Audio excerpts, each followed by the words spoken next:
Le Mali est un pays de paix, un pays de dialogue, un pays d'entente.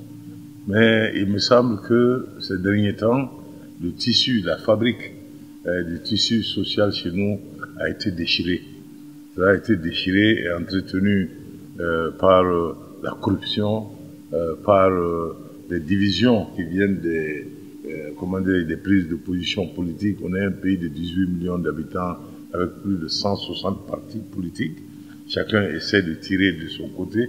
Cela a fini par déchirer notre fibre.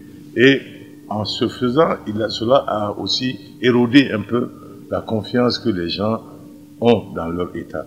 Donc il s'agit de rétablir cette confiance que les gens ont dans l'État et travailler à partir de cette confiance-là, s'appuyer sur les populations et sur les aspects vraiment des valeurs qui sont propres à notre culture pour essayer de recoudre ce tissu social-là. Nous avons déjà des bases à partir desquelles nous pouvons le faire. Hein. Nous avons un accord pour la paix et pour la réconciliation, rien n'est parfait, mais sur lequel on peut très rapidement commencer à travailler et à mettre en application. Et je pense que l'origine des conflits aussi qui dépendent de notre système écologique qui est très fragile, qui a commencé par des conflits entre ceux qui sont des éleveurs et ceux qui sont des cultivateurs et qui s'est très rapidement traduit en des conflits intercommunautaires. Je pense que tout ça peut être réglé rapidement avec le dialogue et si l'État prend le soin de créer des couloirs qui permettent toutes les deux communautés de pouvoir faire leur travail sans pour autant détruire ou créer des problèmes à l'autre côté.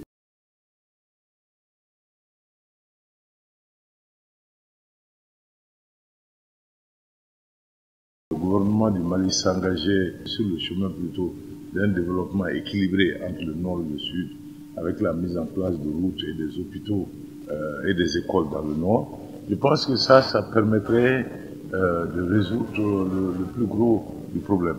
Et que ces forces-là qui sont présentes dans le nord, que ce soit Barkhane, ou que ce soit le G5, ou que ce soit les FAMA, pourraient simplement servir de bouclier pour permettre aux gens qui sont engagés dans ce projet-là de travailler sans être attaqués ou sans être intimidés.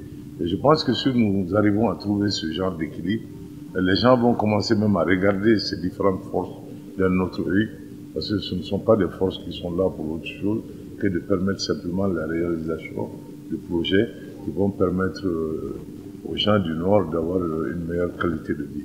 C'est sous cet angle-là qu'il faut regarder ces différentes forces militaires, pas comme des forces militaires qui vont imposer la paix. La paix n'est pas quelque chose qu'on impose.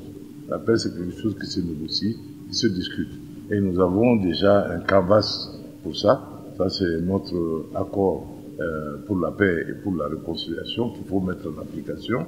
Et en parallèle, qu'on voit même un élan de la part du gouvernement, un élan proactif de vouloir faire des choses qui ne sont même pas dans cet accord-là.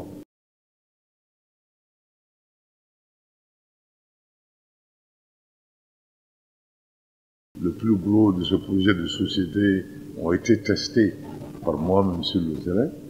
Alors donc, d'abord, en termes de projet de société, il s'agit simplement de permettre l'émergence d'un nouveau Malien, ce Malien qui aime son pays, qui aime le travail bien fait, qui respecte la chose publique, et à côté, de voir l'émergence aussi d'un nouveau Mali qui donne une égalité de chance à tous ses enfants, d'un Mali qui est non seulement fort, mais qui est juste et qui est prospère.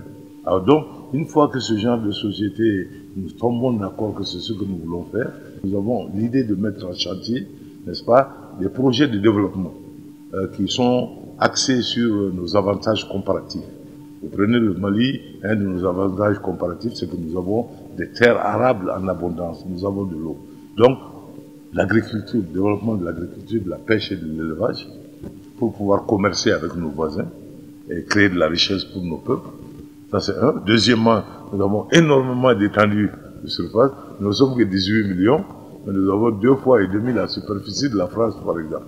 Alors, pourquoi ne pas utiliser les parties du Nord où le soleil brille 14 heures par jour, pour vraiment faire la plus grande ferme solaire du monde et vendre cette énergie à tous nos voisins et permettre à l'Afrique de l'Ouest finalement d'amorcer son industrialisation.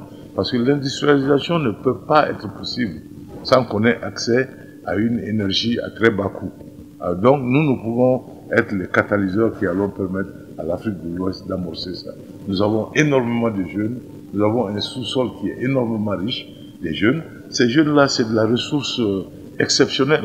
Il faut les former, donner des bases solides de formation à ces jeunes, créer un environnement pour les affaires, pour que les gens viennent investir et créer de l'emploi pour ces jeunes. Mais avant tout, pour pouvoir travailler, il nous faut refonder totalement notre armée.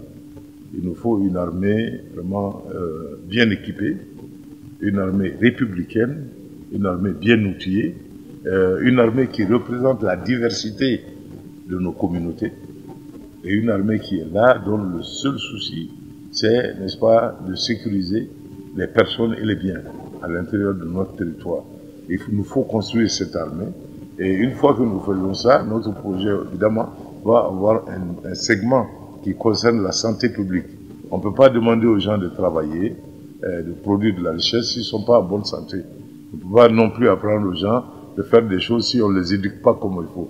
Donc l'éducation, la santé vont faire partie de notre projet, de nos axes de développement. Et aussi, il y aura la réforme, évidemment, de l'administration et de la justice. Cela est important. Parce qu'aujourd'hui, la justice, on parle de corruption qui a ses racines en réalité dans l'impunité totale. Et cela a sa racine dans le déséquilibre entre les institutions.